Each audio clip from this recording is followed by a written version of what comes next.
Om Swastiastu.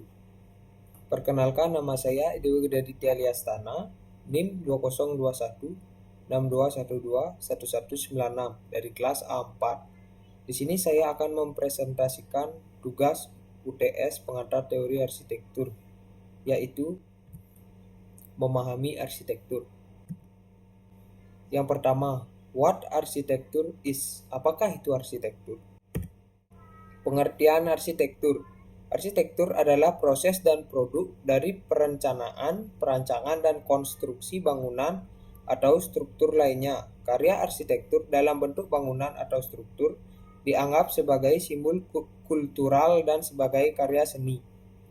Peradaban-peradaban bersejarah terkadang diidentifikasikan melalui pencapaian-pencapaian arsitektur yang masih bertahan. Dalam arti yang lebih luas, arsitektur dapat mencangkup merancang dan membangun keseluruhan lingkungan binaan level makro, misalnya perencanaan kota, dan tidak hanya satu bangunan maupun perlengkapannya saja.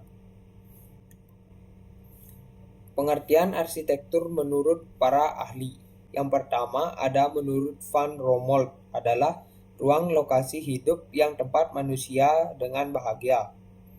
Ruang sendiri merujuk pada seluruh ruang yang terjadi karena diciptakan oleh manusia ataupun ruang yang terjadi dengan sendirinya atau alami seperti gua, pohon, dan lain sebagainya. Yang kedua menurut Bernhard C.L. dan Justin adalah seni dalam menegakkan bangunan, di mana di dalam seni tersebut terdapat segi perencanaan, konstruksi, dan solusi dekorasinya.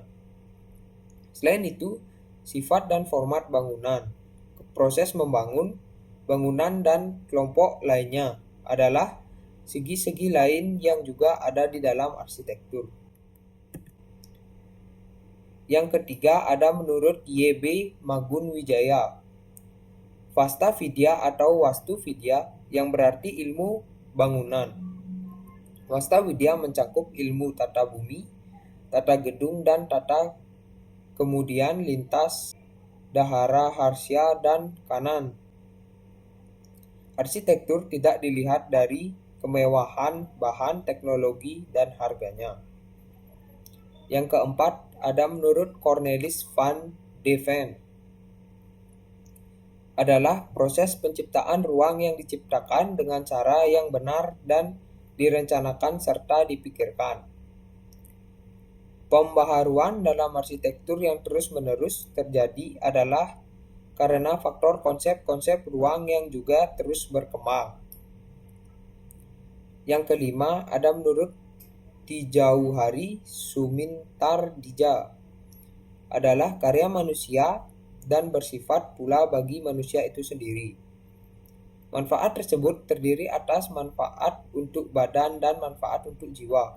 Manfaat arsitektur untuk badan adalah memberi perlindungan diri bagi badan, sementara manfaat arsitektur untuk jiwa adalah memberikan ketenangan, kesejukan, kenyamanan, dan lain sebagainya. Yang kedua, what architecture should do? Apa yang dikerjakan arsitektur? Arsitektur. Arsitek berhubungan dengan seni karena harus membuat bangunan dan struktur yang estetik. Tugas utama dari seorang arsitek adalah merancang dan mendesain sebuah bangunan. Bangunan yang dimaksud bisa berupa rumah, apartemen, gedung, hingga taman kota sekalipun. Selanjutnya ada peran dan tanggung jawab arsitektur. Yang pertama, ada menata letak bangunan-bangunan yang memiliki keterikatan fungsi dalam sebuah kawasan, mendesain kawasan tersebut. Yang kedua, mengolah tata ruang sebuah bangunan. Yang ketiga, menentukan konsep desain interior sebuah bangunan. Yang keempat, mengolah bentuk luar dan tampak sebuah bangunan. Yang kelima, menentukan jenis dan letak sistem struktur pada bangunan. Yang keenam, menentukan jenis dan letak instalasi listrik pada bangunan. Dan yang terakhir, menentukan jenis dan letak instalasi pipa air dan jalur ventilasi udara. Selanjutnya ada tugas arsitektur. Yang pertama, ada mendiskusikan tujuan, persyaratan, dan anggaran suatu proyek. Yang kedua, membuat rancangan desain yang diinginkan klien. Yang ketiga, memberikan pelayanan prakonstruksi yang dapat mencakup studi kelayakan dan studi dampak lingkungan. Yang keempat, menyiapkan gambar agar klien bisa mengerti rencana proyek.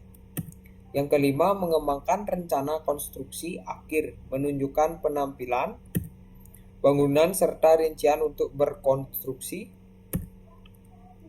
Yang keenam, melakukan perubahan yang diperlukan selama proses perencanaan.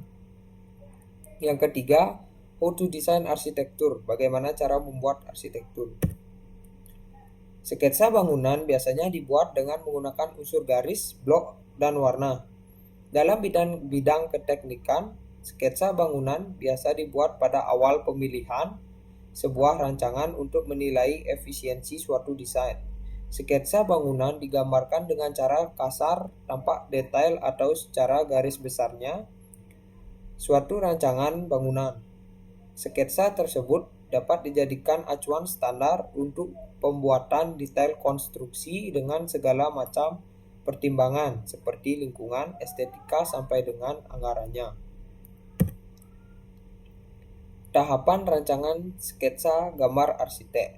Yang pertama, meneliti informasi bangunan. Yang kedua, melakukan konsultasi untuk menjaring keinginan owner.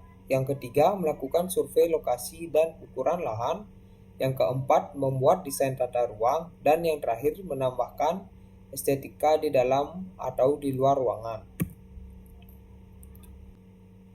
Sekian presentasi dari saya. Apabila ada salah kata, saya mohon maaf yang sebesar-besarnya.